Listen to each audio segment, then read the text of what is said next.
Hello hello सबैजनालाई good morning अनि नमस्ते शुभ बिहानी फ्रम मङ्गोलिया। अनि मैले पहिलोचोटि भ्लग बनाउँदैछु। कहिले पनि भ्लग भिडियो चाहिँ बनाएको थिएन र आज पहिलोचोटि सबैले लाइक कमेन्ट फलो गरिदिनु होला। के कस्तो लाग्छ यो घर भन्नुहुन्छ भने यो घर चाहिँ यहाँको मङ्गोलियनहरूको पुर्खौली घर यस्तो हुन्छ है, बट्टा जस्तो। हाम्रो नेपालमा झिङ्गुटीको छ नि त हाम्रो पुर्खौली घर, त्यस्तै हो यहाँको चाहिँ पुर्खौली घर यस्तो हुन्छ मङ्गोलियनहरूको। यो चाहिँ पसल हो, यसमा सबै पाइन्छ। मतलब सबै पाइन्छको मतलब खानेदेखि लिएर चिसोहरूदेखि लिएर फोनहरूदेखि लिएर सबै चिजहरू पाउँछ। सबै पाउँछ भन्दा त्यस्तो नराम्रोहरू चाहिँ होइन। अनि यो चाहिँ कपाल काट्ने ठाउँ सैलुन। यो चाहिँ आफै बस्ने आफै काट्ने ठाउँ हो। यो आफू बस्ने, साथीसँग आउने, साथीले काटा गर्ने, आफै काट्ने, यो पनि सैलुनै हो। यहाँ चाहिँ मन्दिर बन्दैछ यो चाहिँ।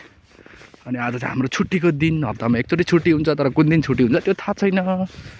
अनि यो तल भन्नुहुन्छ भने यो चाहिँ मेस हो, हाम्रो क्यान्टिन, खाना पकाउँदै होला, खाने टाइम अहिले भएको छैन। अनि यो तल चाहिँ भन्नुहुन्छ भने हाम्रो क्याम्प हो, यो बस्ने ठाउँ है। काम गर्ने ठाउँ चाहिँ उता पर टाढो छ, गाडीले लान्छ बिहानै बसले। अनि त्यसपछि तपाईँहरूलाई देखाउँछु म आज हाम्रो रुमको साइडहरू कस्तो हुन्छ है। पुरै हिउँले भरिदिएको छ। बिहानै उठ्ने, ढोका खोल्दाखेरि पनि ढोकाको वरिपरि पुरै क्याम्प सफा गर्ने मान्छेहरू छ नि त, तिनीहरूले पुरै ढोकाहरूको वरिपरिको हिउँलाई पुरै फुटालिदिन्छ अनि निकालिदिन्छ, ढोका खोलिन्छ। अनि चाहिँ तर आज चाहिँ त्यति धेरै परेन, सधैँ चाहिँ पुरै छोप्या हुन्थ्यो, हल्का हल्का पऱ्यो थोरै, तर पनि चिसै छ। -10, 11, 12 कति होला सायद, हेरेको छैन। माइनसै हुन्छ, 10 देखि उँभै हुन्छ यो सिजनमा चाहिँ। ल हेर्न सक्नुहुन्छ हाम्रो क्याम्पको हालत। बिहानै मान्छेहरू आएर फोटोसोटो खिच्नेहरू होला, जतासुकै कुदेर। ल हेर्नुहोस् हाम्रो क्याम्पको बिजोक।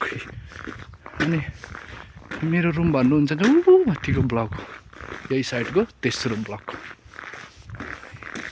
यति धेरै परेछ नि, यो कहाँदेखि थुप्रिया हो, हावाले लिएको होला।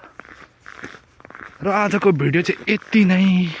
लाइक कमेन्ट फलो गरिदिनु होला। के कस्तो लाग्छ मेरो पहिलो भिडियो है, मतलब पहिलो भ्लग। बाई बाई सबैजनालाई।